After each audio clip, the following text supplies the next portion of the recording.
પ્રજા નેતાને એટલા માટે ચૂંટે છે કારણ કે તેમના પ્રશ્નોને કોઈ સાંભળે, તેમની સમસ્યાનું સમાધાન આવે, સરકાર સુધી તેમની વાત કોઈ પહોંચાડે. પરંતુ આજે નેતાઓ માત્ર પોતાના હિત માટે સત્તામાં આવે છે. તેમને પ્રજા સાથે કોઈ લેવા દેવા નથી. પ્રજાના કામ થતા હોય તો થાય, બાકી પોતાના થવા જોઈએ. આવા ઇરાદાઓ સાથે નેતાઓ કામ કરી રહ્યા છે. આવું કહેવું તો ન જોઈએ, પરંતુ આજે એટલા માટે કહી રહ્યા છીએ અમે કારણ કે સરકારે ગોઠવેલી વ્યવસ્થાઓમાં તેમના જ નેતાઓ ગેરહાજર રહે છે.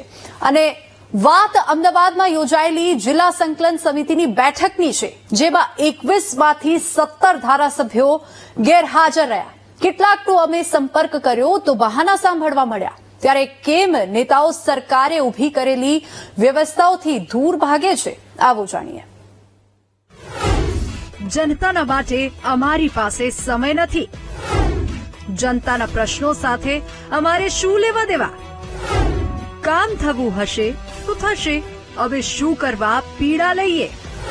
અમે તો અમારા સ્વાર્થ માટે આવ્યા, જનતા માટે નહીં. ભાઈ, આવું કદાચ તસવીરમાં દેખાતા આ 17 ધારાસભ્યોના મનમાં હશે, કારણ કે આ નેતાઓ પાસે પોતાના કામ સિવાય જનતાના કામ અને પડતર પ્રશ્નો માટે સમય નથી. ત્યારે જ તો ભાજપ સરકારે દર મહિનાના અંતમાં કલેક્ટર સાથે જ જિલ્લા સંકલન સમિતિની બેઠકનું માળખું ગોઠવ્યું છે. તેમાં નેતાઓ હાજરી આપતા નથી. માન્યમાં ન આવતું હોય તો જરાક આ દ્રશ્યો જુઓ. અમદાવાદ જિલ્લા કલેક્ટર અને અમદાવાદ મ્યુનિસિપલ કમિશનરની હાજરીમાં જિલ્લા સંકલન સમિતિની બેઠક યોજાઈ. જે સંકલન સમિતિની બેઠકમાં 21માંથી 17 ધારાસભ્યો ગેરહાજર રહ્યા. તાજેતરમાં જ પોતાના વિસ્તારમાં કામ ન થતા હોવાની હુમરાણો કરતા હાર્દિક પટેલ પણ ફરકાયા નહીં, તો ખુદને જનતાના સેવક ગણાવતા અલ્પેશ પણ ગુમ દેખાયા. સંકલન બેઠકમાં હાજર ન રહીને કોઈ મેળામાં ફરતું હતું તો કોઈ કોઈના બેસણામાં ગયું. અમારી ટીમે સંકલન સમિતિમાં ગુમ ધારાસભ્યોમાંથી 2 ધારાસભ્યોનો સંપર્ક સાધ્યો, તો સાંભળો તેમણે શું ઉત્તર આપ્યો.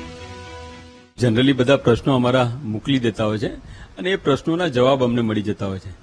એ દિવસે એક આ નમન કરીને જે દીકરો હતો એના મરણ પ્રસંગે એક પાઘડીનો પ્રસંગ હતો બળવંતરાય દેસાઈ હોલમાં.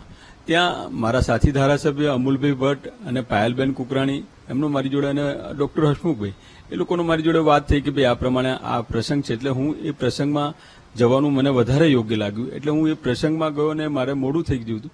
કે એની સાથે સાથે વચ્ચે ક્યારે પણ કોઈ પણ પ્રસંગ એવો ઉત્પન્ન થયો હોય અથવા તો કોઈ પણ પ્રોબ્લેમ થયો હોય તો અમે જ્યારે પણ કલેક્ટરને ઇવન ફોન કરીએ છીએ તો પણ કામ પતી જતું હોય છે અને એનું નિવારણ આવતું હોય છે. એટલે આ વ્યવસ્થાનો ભાગ છે.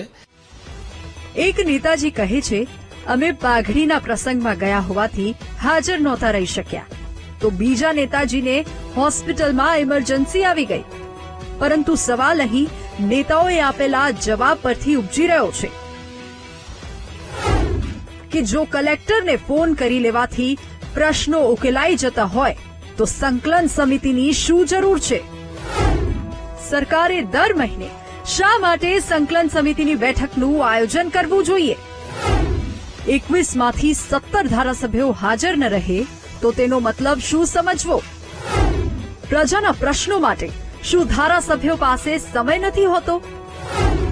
સરકાર સામે નારાજગી વ્યક્ત કરનારા નેતાઓ કેમ બેઠકમાં ગેરહાજર રહ્યા? શું ફોટા પડાવવા માટે જ મીડિયા સામે પ્રજાના પ્રશ્નો લઈને આવો છો?